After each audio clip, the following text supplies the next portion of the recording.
G'day guys, welcome back to the Gear Cave. Today we're continuing our series on the Squier Telecasters. Today we also have two of these beauties, the 60s double bound Telecasters. My ones are made in China. Ooh, look at that. And Joshy's one, which he's showing the really nice figuring on the back, is a made in Indonesia. Now, there's a lot of comparing and conjecture and arguments on the internet about which one is better. The Indonesian, which is more of the later model one, or the older one made in China. I'm going to put them on the desk. We'll Rip their guts out and show you the difference. Yeah. We're going to compare the pickups. I'm going to talk about the differences aesthetically, and you guys can make up your mind which one is better. Let's go. So let's weigh the Chinese one first. So we got 3.85 kilos. The Indonesian one, 4.7. 4.71. So there's a good 4.71. There's a 400 gram difference in there. This one feels relatively comfortable. This one does feel a bit weighty for a telly. Yeah. Okay. The average in my Japanese telly up there is just a smidge under 3 kilos. So when people talk about the classic vibes are heavy, they are heavier than your higher quality counterparts made in Japan and of course America. Let's talk about the aesthetic difference first. And so with them both sitting next to each other, we'll cut to an overhead camera and we'll talk about the differences on the bodies, and then we'll move up to the headstock. Yeah. And then we'll flip them over and have a look at the backs and see if there's anything else, telltale signs that are different. Okay, so we've got the saddles. The made in China one has the brass ones, where the made in Indonesia one has the chrome, and the made in Indonesia one has white. Pick guard. Yeah, the pick guard. And then the made in China one, it has a mint green on it. That's more traditional. So if you were chasing historic specs, that's accurate, so is that. Another thing we've got to consider is the type of switch knob that's got more of a top hat style. Yeah. Mint green, no screws through the pick guard. The Indonesian one has your little round button style. This one has screws. Yeah, so you've And got the your other screws one through there. Yep. The pick guard too, this has got the raised pole pieces, which is probably more accurate to the 60s, even though they're not staggered though. These are more 50s. Yeah, they're flat with the top, Yeah. which you will find traditionally on more of your 50s styles. The knobs are also not period correct, they should be domey, I think. Well, that's 50s. I might be wrong there. Anyway, the knobs are very similar, except the knurling is just a touch different. Okay, let's move over to the headstock. All right. If you also look at the vintage correct Fender versions, this is more correct to your 50s and 60s style, being the placement of the string tree as well as the logo placement. The Indonesian, they're just kind of gone with whatever they want. Yeah.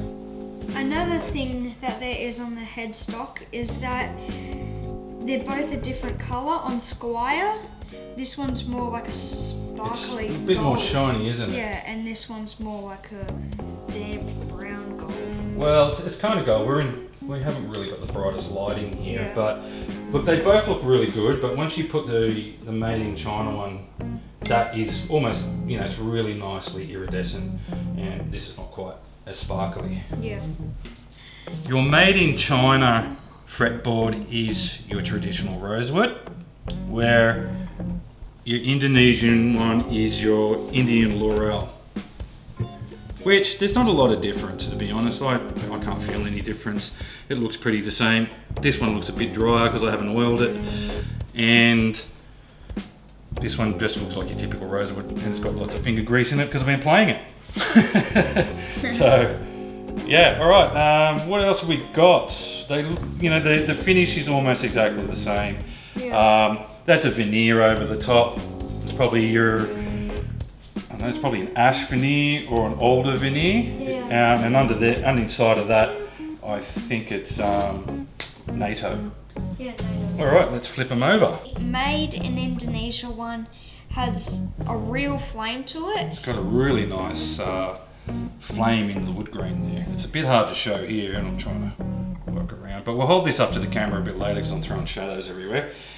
And then we also have more of the normal grain in. Which is a really nice grain. Yeah. And both the, I think both the bursts are, they're a little different, but so is every single guitar, but I think they're really nice. Okay, so we've got a nicely engraved Squier on the Indonesia one, and on the Made by China one has A bit of a lighter edge as and opposed it's to an got engraved. Squier TM Fender. Yeah, so they're a little different there. Let's move up to the necks.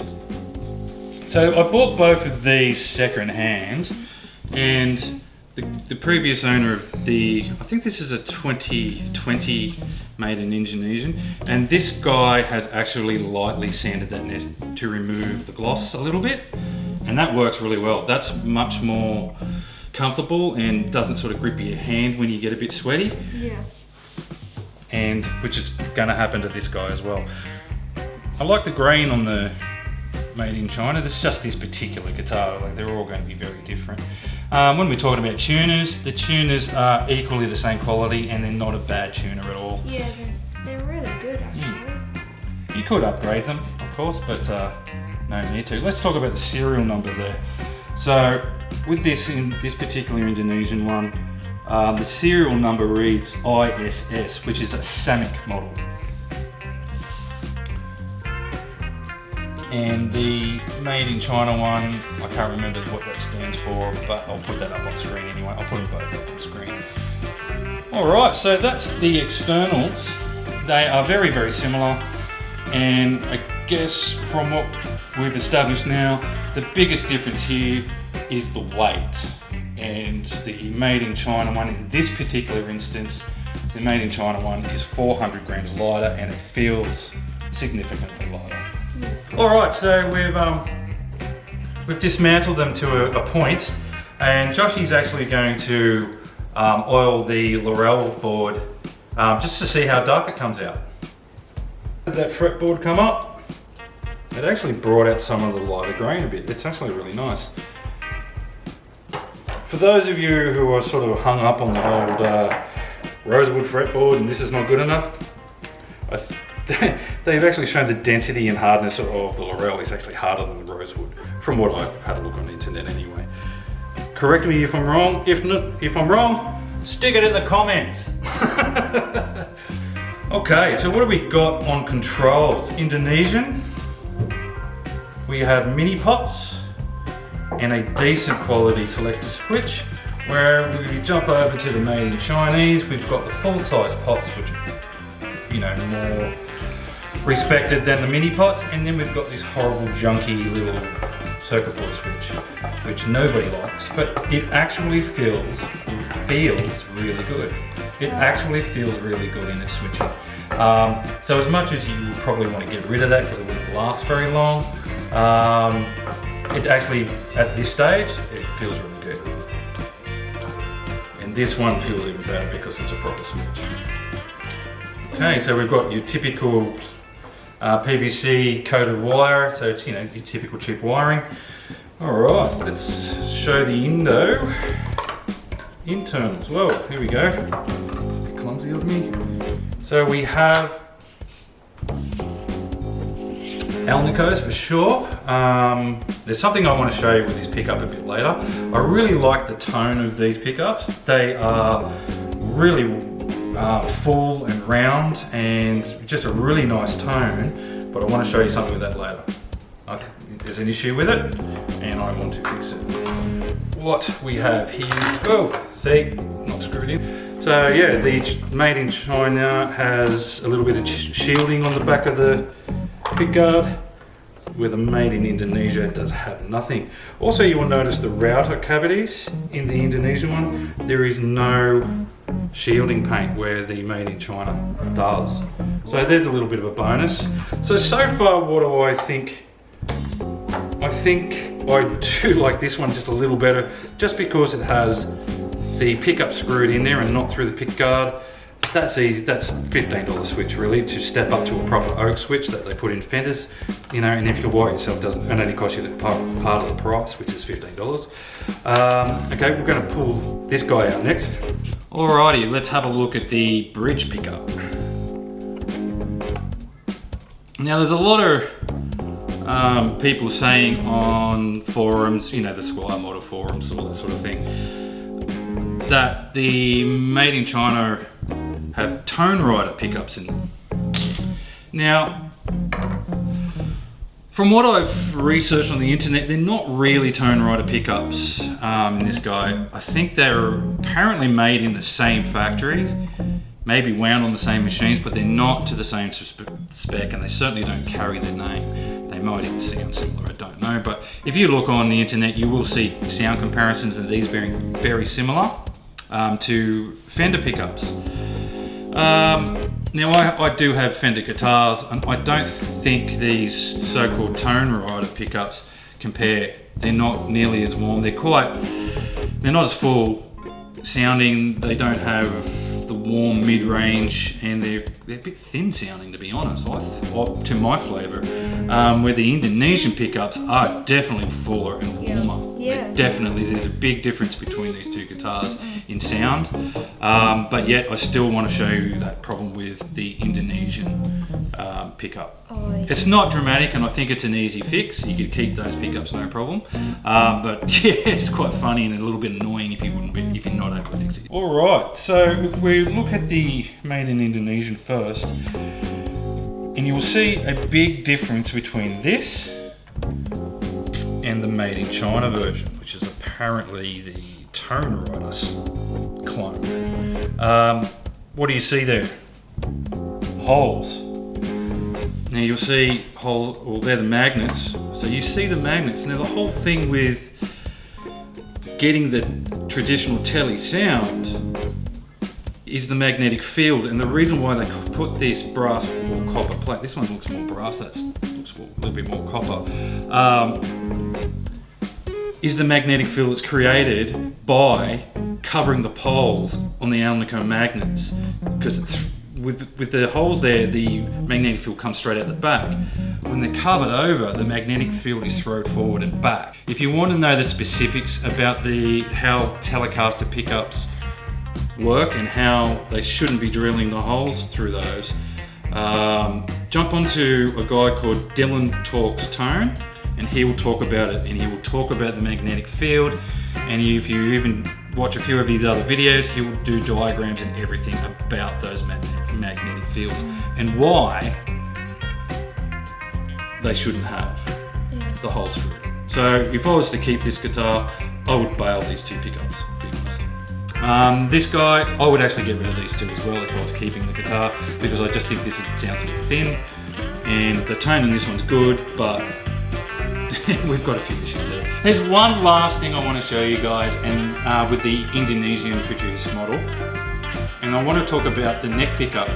Overall, the whole guitar sounds wonderful, and I really like the sound of this guitar. Probably a little bit more than the Made in China telly with the so-called tone rider pickups. It's still the Made in China version is really good, and I prefer it a little bit over this, just because you get a few more extra detailed components in the Chinese one. But this one, even though I prefer the sound of this one, there's a problem with the pickup in the fact that it emits this sound when you play it. And me recently coming over to Telecasters, I tend to play pretty much on top of that pickup. And when I'm strumming, I might sometimes click the cover of the pickup. Hear that clicky sound? It's horrible. And it emits when you click like when you're strumming and you might tap that pickup, you're going to get that click in the background. So to me, I've got to fix that. In another video, I'm going to pull this pickup out and have a look why it does it. So there is another video coming with the 50s. You want to pull that guy out, Josie? It's heavy. So this is an Indonesian made 50s. So this one I got brand new. I bought this one brand new from a local store at Christmas time, and that was my first Squier to compare and to work out how good they are or not. So then I bought again a made in China version. So there's another video similar to this one coming up for these two. Will this pickup do the same? Nah, I know the answer, and you will in the next video too. So conclusion, in this comparison between these two particular guitars, which is possibly going to change with, geez, what year? So this is a 2017, I believe. Now these started getting produced before 2010. So realistically, you're going to have, even the made in China ones are going to vary quite a lot. And if you see other videos, and you probably have because you'll be scrolling through YouTube, you'll notice that some of the made in China did have the better switch. Some of them have those horrible little circuit back switch. Some of them have small pots, some of them have the mini pots, some have full size pots. You're going to get a lot of variance. So to really pin down going, oh, the Indonesian's better than the Chinese or the Chinese are better than the Indonesian, they're both kind of good as each other. but you're also going to have a lot of variances between the batches. So I've seen some of these made in China ones have mini pots and the circuit back board. This one has the full size pots and the circuit back board. I've also seen the Chinese ones to have a better switch similar to that one and the full size pots plus the shielding paint. I've also seen the made in China ones without the compensated saddles and just the brass saddles. So there's a lot of difference between each one. I think at the end of the day, if you really are chasing a classic vibe, because cheapest way to get a beautiful double bound telly is the classic vibes. And most people modify them anyway. So if you can get your hands on a Chinese one, if you're chasing these particular details, great. But if all you can get is the Indonesian one, go for it. Because if you really want it to sound like a Fender, you're going to lose the pickups and your pots and your your switch anyway, and replace them with good stuff. And we'll discuss that in the 50s one as well, because there's a couple of little surprises in one of the 50s. Both guitars are awesome. Look, you're looking at retail here. These are $695. Don't pay more than that, because that's the proper retail. A lot of shops are trying to sell these for $900. $695 is the price in 2022. They're going up all the time. 40th anniversary come out this year. They've got double bound versions of that. I think they're exactly the same specs just about as this one, and they're asking upwards to $1,000, and that's the retail sell price, not the exaggerated retail. Look, at the end of the day, second-hand market, you can pick these up in Australia for $450 to $550, which is a reasonable $600 if you get sucked in a little bit. $500, great starting point. Buy them, boot the electrics, get some custom stuff in there. You don't buy Fender stuff, you can, but you're going to pay $300. I've just bought some pickups from a guy in the States who hand winds his own pickups to the Fender specs, and they're almost half price. So they're arriving soon, and I'll do a vid on those. All right, guys. Once again, thanks for watching our video. Next one coming up is going to be the 50s Squier. Very similar video. Hopefully, once again, we'll raise the bar a little bit more. Yeah, if you could please like and subscribe. Or at least like. It's not going to hurt you. Yeah, it won't bite. The keyboard won't rip your finger off. All right, guys. Thanks again. See you next time. Make sure you hit that bell as well. Jeez, he really wants that bell done. Notification. On!